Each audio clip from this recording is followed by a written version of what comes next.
Welcome to this class. In this session, we will study the characterization, narrative techniques, themes of heroism, and also the description of major characters in continuation of Part 1, The Old Man and the Sea.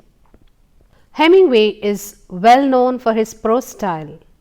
In Part 1, we have seen reflections of his best work. His writings not only found his way to his trauma, which had severely wounded throughout his life, and also had an impact on modern day writings. Hemingway was a writer who always relied heavily on autobiographical sources.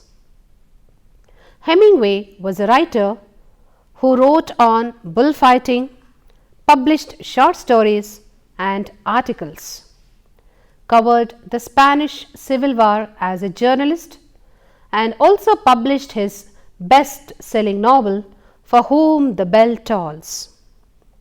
These pieces helped Hemingway build up the mythic breed of masculinity for which he wished to be known.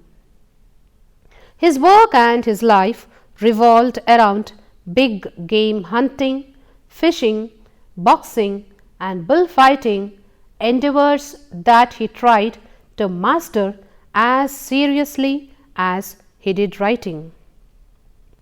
In the 1930s, Hemingway lived in Key West, Florida, and later in Cuba, and his years of experience fishing the Gulf Stream and Caribbean provided an essential background for the vivid descriptions of the fisherman's craft in The Old Man and the Sea. In 1936, he wrote a piece for Esquire about a Cuban fisherman who was dragged out to sea by the great marlin, a game fish that typically weighs hundreds of pounds. Sharks had destroyed the fisherman's catch by the time he was found half delirious by other fishermen. This story seems an obvious seed for the tale of Santiago in The Old Man and the Sea.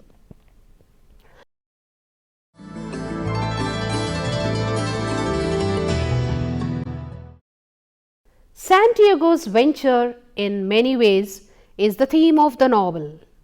Santiago is the best example of Hemingway's principles of honor. Santiago faces all his trials perfectly, honorably, with great courage and endurance, even when sharks attack the giant fish. He rises to such a stature that victory or loss no longer makes any difference. He shows that even when a man becomes old or unfortunate, he can still dare to persist and achieve victory, even while losing.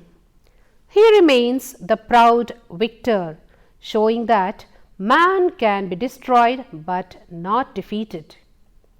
Through Santiago, Hemingway creates awareness among his readers that resilience is the most important value in life. Hemingway calls his heroes as code heroes, which are exemplars of his principles of honor, courage, and endurance. The giant marlin is sympathetic for the old man. It develops a certain liking for him, and the sharks which almost destroy the marlin are villains whom he detests. The old man is not only alone physically, but also cut off from relationships, love, brotherhood, friendship, hope, and such relationships which sustain human beings. The old man struggles with the seas, death, time, and nature. He possesses a singular purity of will and emotion. It is his solitude which requires absolute courage and complete self-reliance. Santiago's ideal can be generalized as spirit is endless, losing is inevitable, and suffering is optional. Never to give up is the central concept in the novel. Let's look at what Manolin is. The boy Manolin first accompanied Santiago on his fishing trips, but later moved to another ship. The old man was left all alone, but the boy's devotion to the old man is deep and genuine even after he leaves him. The boy brings him sardines every day to serve as baits. He attends on him not like a pupil but like a son. It is impossible to question the spiritual kinship between the old man and the boy. The boy inherits the knowledge of the old man. The old man looks upon him as a source of inspiration, and it is the boy who keeps him alive. Hemingway pairs up two contrasting extreme poles of man's life, that is, youth and old age. The boy is important to the old man because he believes in him and the old man believes in himself, despite the fact that all consider him to be unlucky. The boy is almost a disciple of the great hero Santiago. Santiago responds to the boy readily even in his old age, showing that he is youthful at heart. And that's why the boy encourages him in his struggle.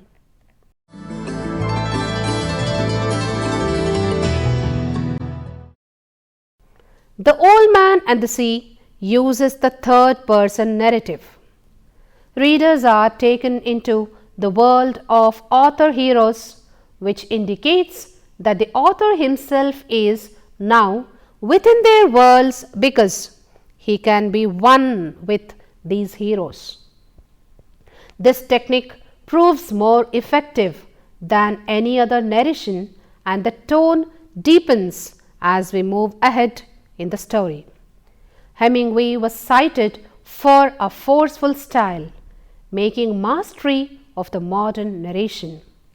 He established the well-known clipped staccato rhythm that has been effectively used in our times. He avoids use of adjectives and adverbs, and his language abounds in nouns and verbs.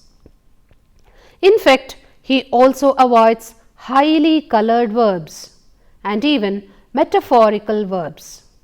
His style evokes pictures of emotion and a stark reality.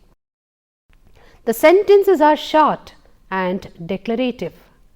He uses only necessary links and details to his story, making it more meaningful. His prose can be characterized by simplicity of diction and sentence structure. The effect is crispness, clarity, cleanness, and care. His writings are straightforward and direct.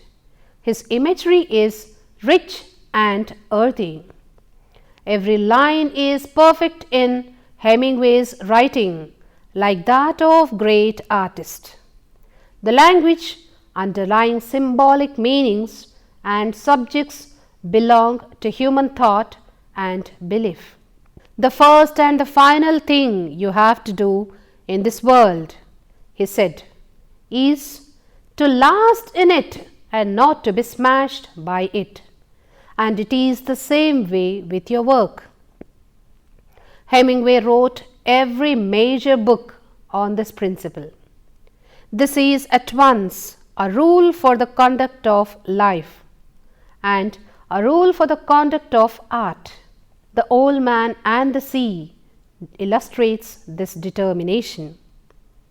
Of his own style, Hemingway says, I do most of my work in my head.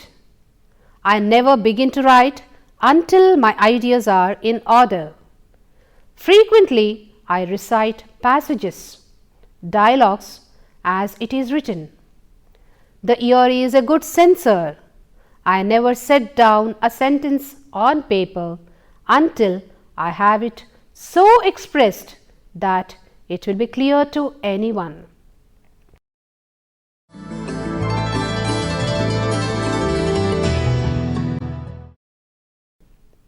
The novel begins on a sad note of man fishing alone for 84 days without taking a fish. Earlier, he was accompanied by a boy, but afterwards he was moved to another ship because of his parents' decision. All consider him to be Salau. The whole story revolves around these two persons. Deprived of an opportunity to accompany Santiago, the boy's devotion to the old man is deep and genuine, and he asserts his bond by bringing food and sardines to him. He takes care like a son.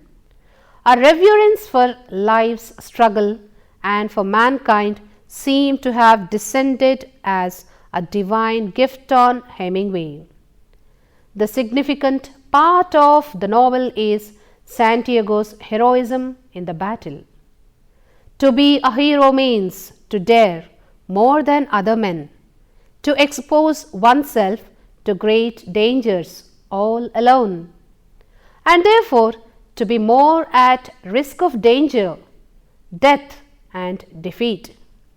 The agony of it cannot be shared or understood by others.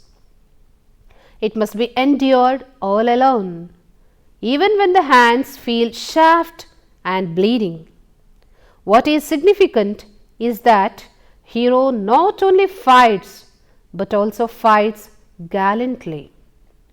Only such qualities exemplify heroism. Santiago roves far beyond the customary grounds of fishing. He reaches so far that he catches a great fish, and the fish is so powerful that it pulls his skiff even farther out from the shore that he cannot prevent the marlin being chewed into pieces by sharks. Santiago says, "I shouldn't have gone out so far, fish. Neither for you nor for me. I'm sorry, fish." Santiago's attitude towards the great marlin is noteworthy, even though he had caught it after a period of 84 days. "I love you and respect you very much, but I will kill you before this day ends," says the old man to the marlin. He calls the fish friend and brother. There is no one worthy of eating him from the manner of his behavior and his great dignity. The very desire of this creature's admiration provides additional strength to Santiago's weakening body. Killed and lashed to his boat, the marlin appears no less dignified. Indeed, the marlin reflects the very qualities Santiago himself possesses: nobility, greatness, glory, honor, and endurance. Soon, the marlin is maimed by sharks, which symbolize Santiago being ridiculed by other fishermen. Santiago is the model of transcendence that turned loss into gain, defeat into triumph, and even death into life.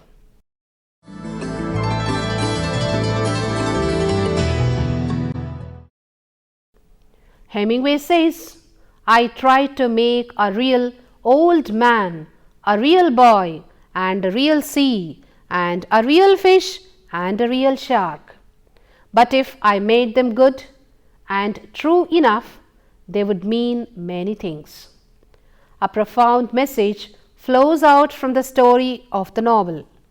Hemingway's code hero in his novel, Santiago, conveys that while a man grew old and wholly down on his luck, he can still dare, stick to the rules, endure when he is defeated and thwarted, and thus, by the manner of his losing, there is a moral victory. The death of the marlin serves as a beautiful case in point, as the fish dies.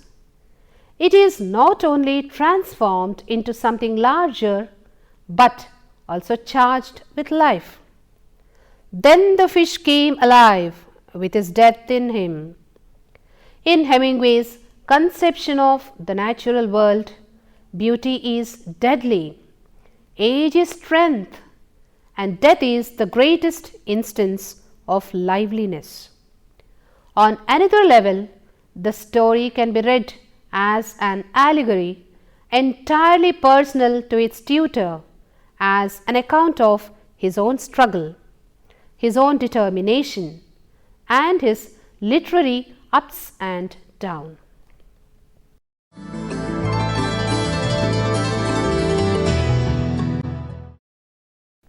In nature, the gravity of the experience and the inescapability of the loss are always bound together.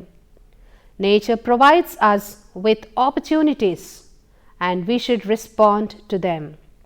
Sometimes experience comes with a heavy price, but no matter what it is worth, like Santiago, returns only with a big bare skeleton and staggers up to his hill almost exhausted and dreaming of African lions.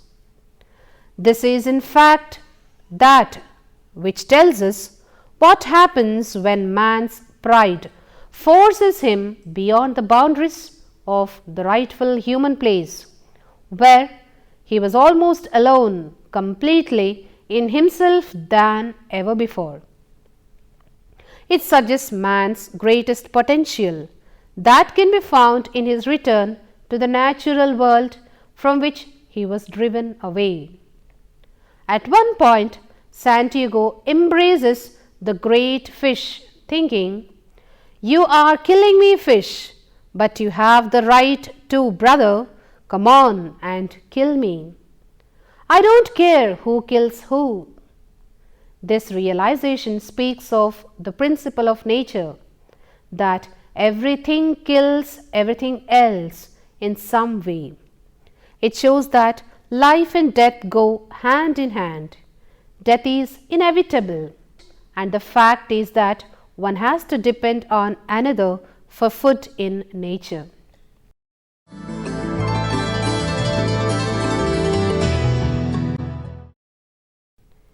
Hemingway's fiction presents a world where men live successfully by employing their skills.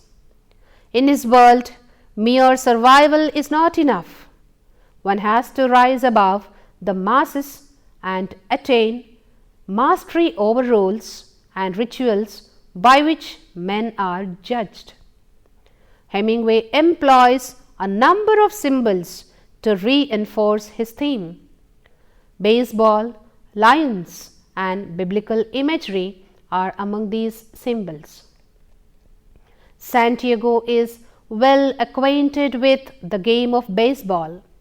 He loves it and constantly talks of it. When he is not thinking about fishing, his mind turns to religion and baseball. Although Santiago tells himself that now there is no time to think about the game, still the game remains in his thoughts. The old man's hero worship of Joe DiMaggio, the great Yankee player of baseball, is significant. DiMaggio, like Santiago, was a champion, a master of his craft. In spite of pain of a bone spur, he plays well, and it is this image that Santiago draws inspiration from, and constantly tells himself to be confident and endure the pain and suffering. The lions which Santiago dreamed about are described by him in terms of Christ symbols. They suggest love, solidarity, and humility as opposed to individualism and pride. Santiago sustains the image of the pride of lions which he saw on an African beach as a boy. He loved lions as much as he loved the boy. Like the boy, the lions evoked strength and courage in him to endure and emerge victorious. These qualities are further emphasized by symbolic value as he carries his ship's mast cross-like up to his hill and lies exhausted with his hands wounded and asleep, face down with his arms out straight and the palms of his hands up. The cuts on the hands of the fisherman recall the crucifixion wounds of Jesus Christ. It can be said that though the novel begins on a sad note of Santiago's inability to catch a fish for 84 days, it ends on buoyant note. Hemingway employs a number of images that link Santiago with Christ, which turned loss into gain, defeat into triumph, and even death into life. Therefore, Hemingway also strikes a note that life in this world has to go on, whatever comes in the way. Now, the important characters. Santiago. He suffers terribly throughout The Old Man and the Sea. In the opening pages of the book, he has gone 84 days without catching a fish. He then endures a long and grueling struggle with the marlin only to see his trophy catch destroyed by sharks. Yet the destruction enables the old man to undergo a remarkable transformation. After all, Santiago is an old man whose physical existence is almost over, but the reader is assured that Santiago will persist through Manolin, who, like a disciple, awaits the old man's teachings and will make use of those lessons long after his teacher had died. Thus, Santiago manages perhaps the most miraculous feat of all. He finds a way to prolong his life after death. Santiago's commitment also shows his determination to change his luck. Later, after the sharks have destroyed his prize marlin, Santiago chastises himself for his hubris, claiming that it has ruined both the marlin and himself. True as this might be, it is only half the picture, for Santiago's pride also enables him to achieve his most true and complete self. Furthermore, it helps him earn the deeper respect of the village fishermen and secures him the prized companionship of the boy, and he knows that he will never have to endure such an epic struggle again. Santiago's pride is what enables him to endure, and it is perhaps endurance that matters most in Hemingway's conception of the world, a world in which death and destruction as part of the natural order of things are unavoidable. Hemingway seems to believe that there are only two options: defeat or endurance until destruction.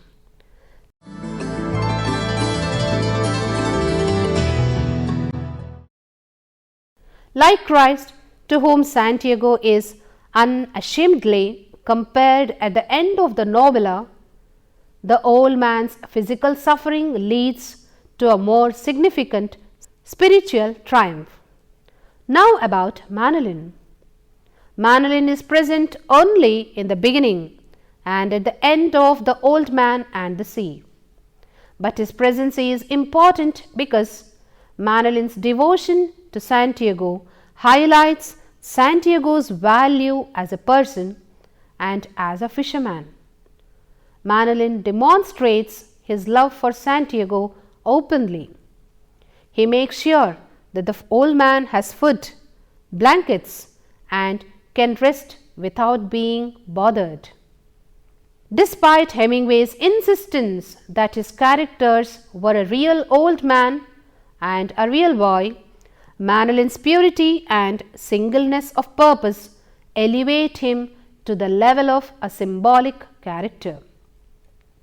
Manolin's actions are not tainted by confusion, ambivalence, or willfulness that typify adolescence. Instead, he is a companion who feels nothing but love and devotion. Hemingway does hint at the boy's resentment for his father, who wishes Manolin obeys by abandoning the old man after 40 days without catching a fish. This fact helps to establish the boy as a real human being, a person with conflicted loyalties who faces difficult decisions. By the end of the book, however, the boy abandons his duty to his father, swearing that he will sail with the old man regardless of the consequences. He stands in the novella's final pages as a symbol of uncompromised love and fidelity. He also represents the life that will follow from death. His dedication to learning from the old man ensures that Santiago will live on. I hope you have all enjoyed this session where we have seen part 2 of The Old Man and the Sea in continuation of part 1. Thank you.